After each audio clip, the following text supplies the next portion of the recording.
Hello everyone, myself Dheeraj Kaushik, social science teacher. Welcome to my channel. I hope आप सब अपने घरों पे ठीक से होंगे। सबसे खास बात यह है कि जैसे कोरोना के केसेस बहुत बढ़ गए हैं, तो प्लीज़ आप लोग अपना ध्यान रखें, पूरी प्रोटेक्शन के साथ घर से बाहर निकलें, ठीक है। लास्ट वीडियो जो मैंने आपको भेजी थी, अगर हम उसके अकॉर्डिंग बात करें तो वो जो वीडियो थी आपकी, वो इलेक्शन कमीशन ऑफ इंडिया से रिलेटेड थी। आज इस वीडियो में हम लोग जो बात करेंगे आपसे, इंडिया के जुडिशरी सिस्टम के बारे में बात करेंगे।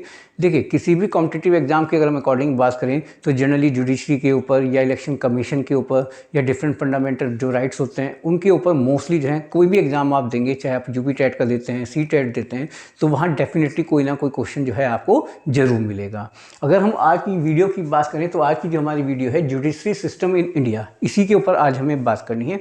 देखिए, अगर हम इंडिया की जुडिशरी के अकॉर्डिंग बात करें तो पहली बात तो आप ये समझे कि भारत में हमारे जो लोग हैं, यानी जो हम लोग हैं, वो अपने इस सिस्टम पर बहुत ट्रस्ट करते हैं, ठीक है। जनरली लोगों के बीच में अगर कहीं पे भी कोई डिस्प्यूट होता है तो लोग क्या कहते हैं कि हम आपको अदालत में देख लेंगे। तो इसका मतलब ये है कि हमें अपने सिस्टम पे पूरा ट्रस्ट है।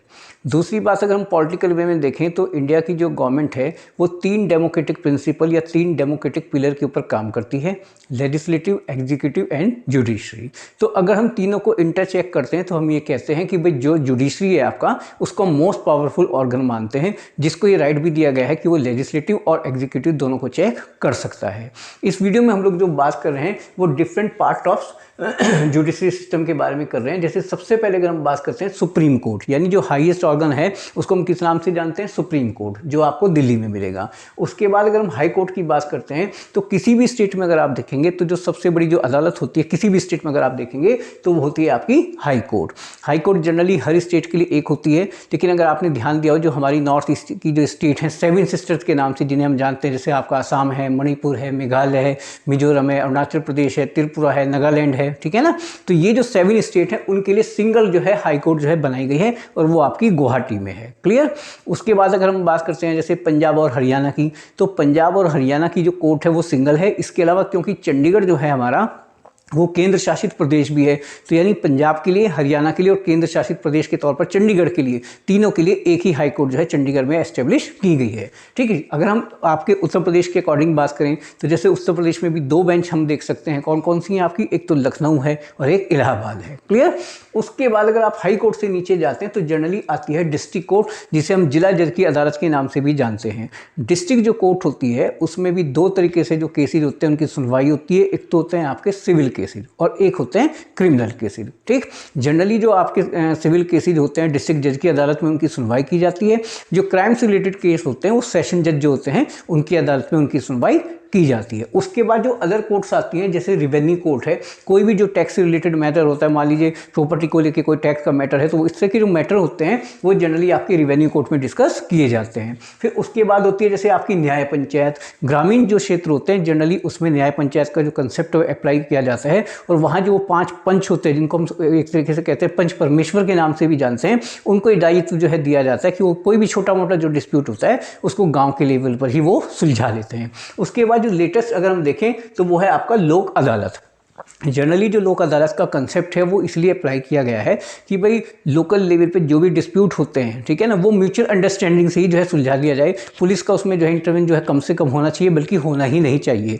जनरली इस तरह के जो डिस्प्यूट होते हैं, फैमिली सेटलमेंट भी हम इनको एक तरीके से कह सकते हैं, यानी अदालत में इस बात की कोशिश की जाती है कि वहीं एक बैठक में ही इन सब केसों को जो है जल्दी से जल्दी सुलझा दिया जाए, ठीक है। और जनरली हम क्या देखते हैं कि जो लोक अदालत में केसेज जाते हैं उनके खिलाफ जो है फिर आप कोई भी जो डिसीजन वहाँ पे दिया जाता है फिर उसके खिलाफ आप अपील नहीं कर पाएंगे। जनरली इसी कंसेप्ट पर या इसी फॉर्मूले पे हम लोग जो है काम करते हैं। तो इसका मतलब क्या हुआ कि डिस्ट्रिक्ट कोर्ट की अगर बात करते हैं, डिस्ट्रिक्ट लेवल पे जो कोर्ट होती है तो उसमें आपकी रिवेन्यू कोर्ट हो गई, देन न्याय पंचायत एंड देन लोक अदालत। फिर से आप समझ लीजिए, सबसे ऊपर आपका हो गया सुप्रीम कोर्ट, देन आपका हो गया हाई कोर्ट, देन आपका हो गया डिस्ट्रिक्ट कोर्ट। अब अगर हम सुप्रीम कोर्ट के अकॉर्डिंग बात करें तो 4 तरह के मुकदमों की सुनवाई जो है वहाँ पर हो सकती है। किस तरीके से, जैसे मान लीजिए 2 व्यक्ति हैं एक्स और वाई, तो उनके बीच में अगर कोई डिस्प्यूट है तो जनरली उसकी सुनवाई मान लीजिए हम मान लेते हैं कि सुप्रीम कोर्ट में आपने करा दी है, ठीक।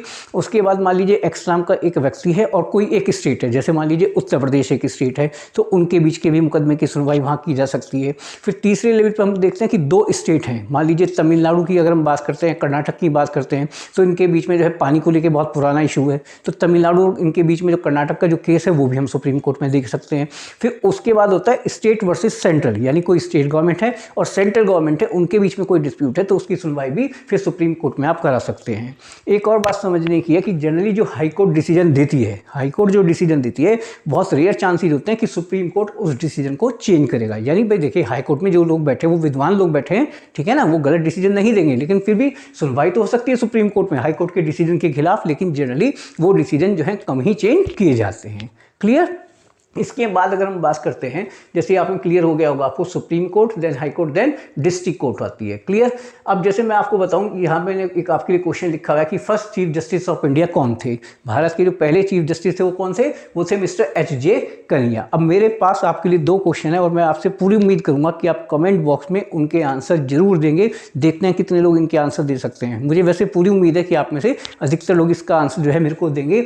जैसे first women chief justice in supreme court, यानी सुप्रीम कोर्ट में जो पहली वुमेन चीफ जस्टिस थी उनका नाम आपको कमेंट बॉक्स में लिख के बताना है। क्लियर? दैट बात। अगर इसके बाद देखें तो एट प्रेजेंट जो हमारे चीफ जस्टिस ऑफ इंडिया हैं, यानी भारत के जो प्रधान न्यायाधीश हैं एट प्रेजेंट, उनका नाम भी जो है आपको कमेंट बॉक्स में लिख के बताना है। तो ये 2 क्वेश्चन मैंने आपके लिए रखे हुए, डेफिनेटली जो है आप इसका आंसर देंगे, मुझे पूरी उम्मीद है आपसे। देखने वाली बात यह है कि कितने ज़्यादा से ज़्यादा लोग इसका आंसर दे सकते हैं। ये आई थिंक सारी चीज़ें आपको बिल्कुल क्लियर होंगी। कोई भी कॉम्पिटिटिव एग्जाम आप देते हैं तो उसमें इनमें से कोई ना कोई एक क्वेश्चन आपको मिल सकता है, मुझे पूरी उम्मीद है। ठीक है? लास्ट वीडियो जो मैंने आपको भेजी थी इलेक्शन कमीशन ऑफ इंडिया की, उसका जो लिंक है वो डिस्क्रिप्शन बॉक्स में मैं आपको भेजूंगा। ठीक है? वो आप वहाँ से दोबारा देख सकते हैं। और अगर आप में से किसी ने अभी चैनल के ऊपर काम नहीं किया, उसको सब्सक्राइब नहीं किया, तो ज़्यादा से ज़्यादा आप सब्सक्राइब करें, ताकि आने वाले टाइम में भी ऐसी जो वीडियोज़ हैं वो आप लोगों को ज़्यादा से ज़्यादा देखने के लिए मिलती रहेंगी। जो भी आपका फ्रेंड सर्किल है उसमें इनको ज़्यादा से ज़्यादा सर्कुलेट कीजिए। ठीक है? फिर से समझ लीजिएगा, 2 क्वेश्चन मैंने आपसे पूछे हैं।